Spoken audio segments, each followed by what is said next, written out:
Bueno, sorprenderme un montón de cosas, ¿no? Eh, por un lado confirmé que Uruguay sigue siendo una especie de isla en Latinoamérica porque eh, tenemos la suerte, por ejemplo, de que no matan periodistas, que es algo bastante habitual y casi cotidiano en otros lugares como México, por ejemplo, Colombia, incluso Brasil o Argentina. Eh, Ayer, por ejemplo, entrevisté a una periodista mexicana que que participó de una charla por los 30 años de brecha y ella decía que en los últimos 10 años mataron 85 periodistas en México. Y bueno, yo conozco periodistas mexicanos que me han contado, a periodistas amenazados que me han contado cómo les ha explotado una bomba a 200 metros del diario, o que tenían un compañero del periódico que apareció descuartizado adentro de una bolsa arpillera. O sea, cuando te cuentan esas cosas, realmente valoras las cosas que no pasan en Uruguay, ¿no? Pero también me sorprendió la forma y la convicción que tienen los periodistas de esos países de seguir haciendo periodismo de investigación y de cómo buscan la manera de no aflojar y de investigar a la gente que sabe que los pueden mandar matar en cualquier momento. Y eso también me lleva inevitablemente a comparar la situación en el Uruguay y pensar que cuando la gente en Uruguay se queja de que no investiga porque no tiene recursos, o porque el medio no le da el tiempo necesario, o porque no hay nada para investigar en Uruguay, que también lo he escuchado, de gente que ha elegido, que es una elección de vida y una elección profesional, creer que en Uruguay prácticamente no hay corrupción, o comparado con otros países te vas a dar cuenta que, o sea, digamos, hay como un ejercicio de autoconvencimiento de que no es necesario que haya un periodismo de investigación en Uruguay. Como así también he escuchado periodistas prestigiosos y experientes que dicen que el periodismo de investigación no existe, que es periodismo o no es periodismo. Y hay toda una escuela en Uruguay que sustenta esa afirmación. Ese tipo de encuentros en el que estuvimos juntos te permiten también aprender, por supuesto, un montón de cosas, generar contactos, redes, posibilidades de ayudar a otros colegas desde acá cuando eso es posible, que es las menos, o tener la posibilidad de contactarte con periodistas de otros países cuando necesitas información de casos que tienen conexiones con Uruguay, pero que sería para nosotros, por ejemplo, para un medio como Subestada, sería imposible ir a Panamá a investigar información de empresas de uruguayos que tienen allá, o como nos pasó con Bárcenas, el caso de la investigación del lavado de dinero de Bárcenas, ir a Estados Unidos o a Canadá a averiguar si el señor que tenía la empresa de minera era efectivamente el que estaba en la empresa. En Panamá yo tengo un contacto con una colega panameña y tenemos acceso a algunas bases de datos de Panamá que nos permiten cotejar información básica al menos, ¿no? Si bien no tenemos, bueno, en realidad, aunque parezca mentira, es más la información que nosotros podemos conseguir hoy en Panamá de empresas panameñas que la que podemos conseguir hoy por vías formales, digamos, de las empresas uruguayas. Es increíble, pero es así. O sea, tenemos posibilidad de conseguir información de empresas uruguayas a través de fuentes que se están poniendo en peligro porque están arriesgando su trabajo por darnos información. Pero si vamos y la pedimos formalmente, la información que nos dan es mínima, prácticamente inútil. O sea que por eso ese tipo de encuentros también resulta interesante para generar redes de colaboración que tarde o temprano te sirve. Eh, pero sí, uno se encuentra tanto en Paraguay como en Uruguay, y bueno, ni hablar en Brasil y Argentina, que son países mucho más grandes, que si vos empezás a investigar la corrupción que maneja mucho dinero, que involucra tráfico de drogas, de personas, lavado de dinero, inevitablemente te vas a tener que hacer amigo de alguien en el exterior, pues si no es totalmente imposible progresar en una investigación, salvo que seas un medio muy grande, que tenga muchas posibilidades económicas y además que esté dispuesto a financiar periodismo de investigación. Yo a mediados de mayo estuve en la ciudad de Paraná, en Argentina, participando de una charla por los 25 años de la revista Análisis, que es una revista que hace periodismo de investigación en Argentina desde el interior, no desde Buenos Aires. Y estuvo conmigo Hugo Alconadamón del diario La Nación. Y él contaba anécdotas de investigaciones en las que ha participado él, que ha estado un mes en Europa, recorriendo países europeos buscando información. Y bueno, obviamente el resultado de esas investigaciones es brutal, pero también es brutal la inversión.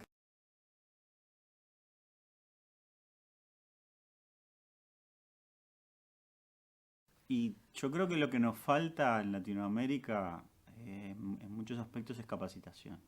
Es difícil hacer periodismo de investigación. Es difícil entender que vos conseguís un dato y te lo tenés que guardar capaz que durante meses. Tenés que darte cuenta cuando un dato merece una investigación y cuando no lo merece.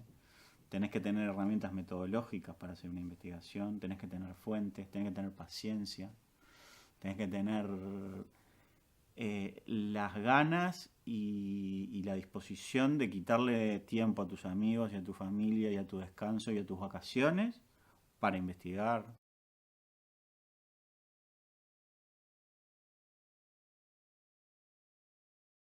Me parece que todo lo que ayude a investigar mejor, de manera más eficiente, con menos recursos y con más rapidez, ayuda. Yo creo que, por ejemplo, la plataforma que desarrolló Wikileaks para filtrar documentos es un buen ejemplo de que hay formas de distribuir información entre periodistas que funciona bien. El caso de la investigación que se hizo a través de la red de periodistas que terminó divulgando los archivos del HSBC del banco, también se hizo a través de una red de intercambio de información y funcionó. Es decir, hay ejemplos de casos de periodistas o grupos de periodistas, mejor dicho, que han desarrollado comunicaciones efectivas. No veo por qué tendría que haber alguna oposición a ese tipo de intercambio. Me parece más bien todo lo contrario. Tendría que haber una búsqueda de una plataforma que funcione y que sea confiable. Yo creo que hoy Latinoamérica está en condiciones de desarrollar algo así. Hay como, por ejemplo, el caso del evento en el que participamos el año pasado en México, me parece que es una reunión de periodistas de investigación que podría perfectamente desarrollar una red de ese tipo, pero bueno, supongo que hay que encontrar el financiamiento, hay que encontrar el desarrollo y hay que encontrar la disposición de intercambiar información, que eso es lo que yo no sé si está a ese nivel, digamos, como para conformar una red ya instalada. Y hay que acordar reglas básicas, ¿no? O sea,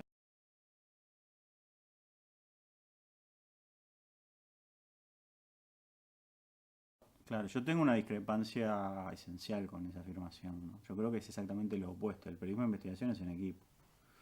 O sea, investigar solo es una invitación al error. O sea, quizás, digo, lo digo desde un lugar y desde un medio que tiene una esencia de trabajo en equipo, pero nosotros nos conocemos hace más de 20 años y no hay problema de confianza, digamos. O sea, pero, pero yo he trabajado en investigaciones en equipo en otros momentos, mucho antes de que existiera Subestaba, con otros periodistas, y si no hubiéramos trabajado en equipo, la investigación no hubiese existido directamente.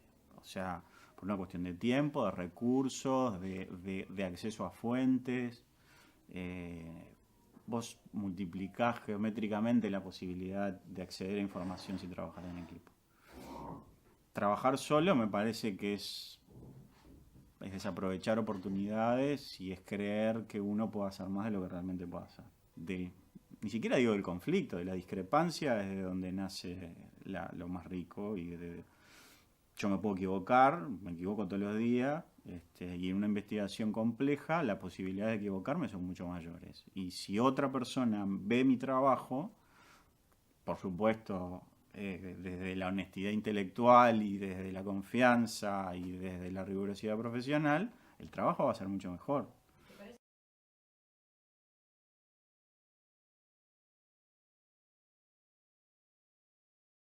Yo creo que hay muy buenos periodistas en Uruguay.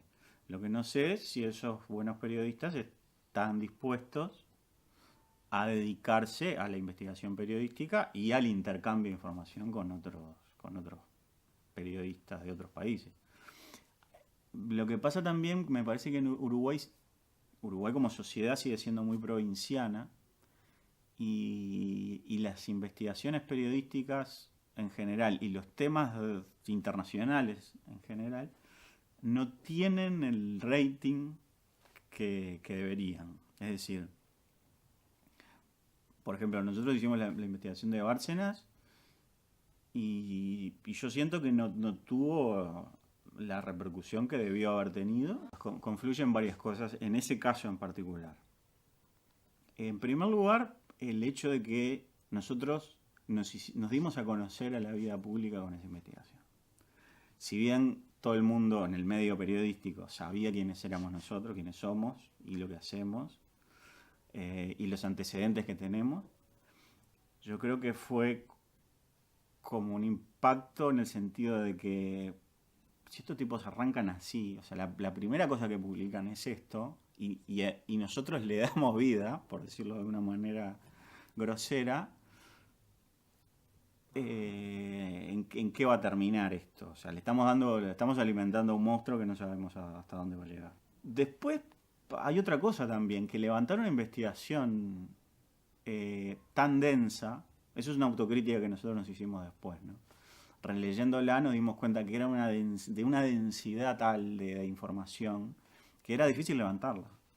O sea, claro, para un canal de televisión, si vos comparás, por ejemplo, la investigación que tuvo más repercusión hasta ahora, que fue la de las casas de Figueredo, era muy sencilla de levantar. Y nosotros la pensamos, claro, la pensamos con ese objetivo también. O sea, planteémoslo de una manera que sea sencillo de leer y si los demás medios lo quieren levantar, que lo hagan, pero de manera sencilla. No que se tengan que sentar una hora a leer un texto engorroso y después de ahí resumir o rescatar aquello que puede llegar a ser de interés para su público, porque cada uno informa para su público. Y después, bueno, y después ya, y yo creo que sigue existiendo en el medio periodístico uruguayo un recelo bastante grande a darle crédito a los colegas por el buen trabajo que hacen. Es mucha mayor la disposición que hay a criticar cuando se equivoca que a destacar cuando hace buen trabajo. Lo que a mí me parece que todavía no existe demasiado en Uruguay es como un espíritu de cuerpo de los periodistas, ¿no? De entender que cuando se equivoca un periodista, la que se desprestigia es la profesión. Eso no existe acá. O sea, hay periodistas que disfrutan cuando otro periodista se equivoca.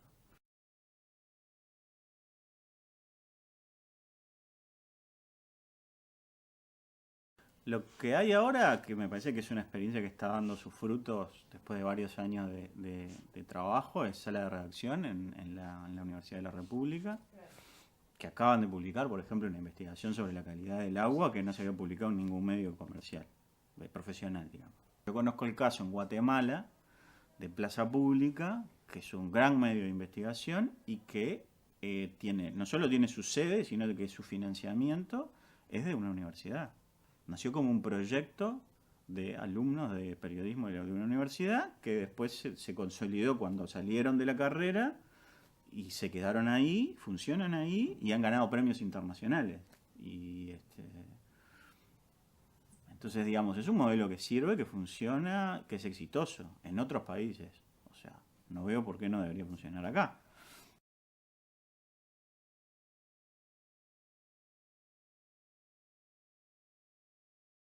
Yo no sé, la verdad, no estoy en contra de que exista un protocolo, no sé si sería aplicable, quizás yo lo llamaría, no sé, decálogo, no sé, una cosa muy, muy básica. La experiencia que yo tengo de trabajo con otros colegas en periodismo e investigación es que increíblemente, tanto en Latinoamérica como en Europa, en España concretamente, que es la experiencia que tengo, o sea, tú te pones a hablar y a los 15 minutos ya te das cuenta que estás hablando de lo mismo. O sea, hay cosas que están inventadas y que son iguales en todos lados. Lo que sí te puede llegar a generar una, no sé si es una discusión, pero digamos, ponerte de acuerdo, es el momento de la publicación. Por ejemplo, en el caso de la investigación de Bárcenas estaba claro que después del trabajo que hicimos en conjunto, había cosas que para él, en España, eran más interesantes y había cosas que para nosotros en Uruguay eran más interesantes. Y básicamente la decisión fue esa. O sea, bueno, ¿a vos te parece que esto es más interesante para España? Publicalo vos. Esto es más interesante para Uruguay, lo publicamos nosotros.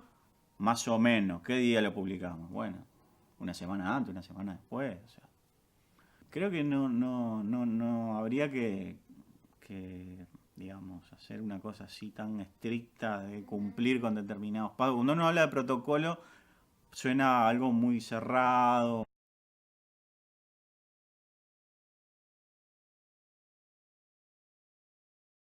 Yo creo que como texto de referencia es muy útil. Ni hablar que para los que recién empiezan. Y yo creo que también para los que llevan tiempo investigando. Siempre te vas a encontrar con cosas nuevas. Y me parece que el hecho de que haya un manual que además está hecho desde casos concretos, puede llegar a servir para darle por lo menos un marco general a la investigación periodística. Por supuesto, después está lo que vos haces en la cotidiana, en cada país, en cada caso. Pero me parece bien que exista. Creo que también hay que avanzar sobre otras cosas, ¿no? Sobre cuestiones éticas, por ejemplo. También surgen conflictos éticos al momento de hacer periodismo en general y de investigación en particular, bueno, que te plantean algunas cuestiones bastante complicadas a veces. Y me parece que es bueno que haya también esos textos de referencia ética. Y creo que también tendría que haber digamos, más desarrollado, no solo formación en el aula, sino que me parece que también es necesario que haya formación en las redacciones. Es decir, que haya posibilidades no sé cómo llamarles, de mentores, digamos. Yo soy bastante crítico de esa expresión, digamos, o de ese concepto que se ha hecho tan popular últimamente, que es el periodismo ciudadano, ¿no? O sea, yo no he encontrado todavía una manera de explicarme cómo alguien puede hacer periodismo sin tener una formación periodística. No sé, no hay un médico ciudadano, no hay un arquitecto ciudadano. Por lo tanto, no hay periodismo ciudadano. O sea, es un nombre que le dieron a una práctica que a mí me parece correctísima y me parece que hay que fomentar de que la gente se comprometa con la realidad y trate de generar insumos insumos informativos, digamos, ¿no? Pero eso no es periodismo. O sea, prender una cámara de un celular y grabar un accidente de tránsito no es periodismo. Sobre todo si vos no tenés la posibilidad de hacer todo el trabajo posterior al registro de lo que está pasando. ¿Qué fue lo que pasó? ¿Quiénes iban? ¿Quiénes son los protagonistas? Y todo un montón de cosas que no voy a explicar. Pero eso no es periodismo. O sea, eso es el registro de un hecho que ocurrió, que se lo puede hacer cualquiera. Lo que pasa es que vos lo que tenés ahora, si sos periodista, desde antes, si tenés formación periodística, tenés una mejor herramienta que antes no existía.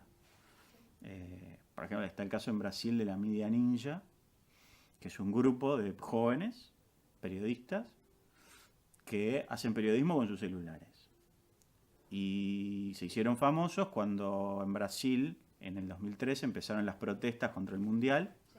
Aquellas primeras protestas cuando subió el boleto en Río de Janeiro y São Paulo, que después fueron creciendo y empezaron a protestar contra el Mundial y protestaron contra la Copa de las Confederaciones. Y llegó un momento que la campaña mediática contra las manifestaciones era tal que los manifestantes decidieron no dejar que la prensa comercial se acercara a filmar las manifestaciones. Cuando eso pasó, la policía empezó a reprimirlos salvajemente y no había nadie que registrara lo que estaba pasando. Entonces ellos lo que hicieron fue meterse como parte de la manifestación y grabar con sus celulares la represión de la policía. Y lo publicaron.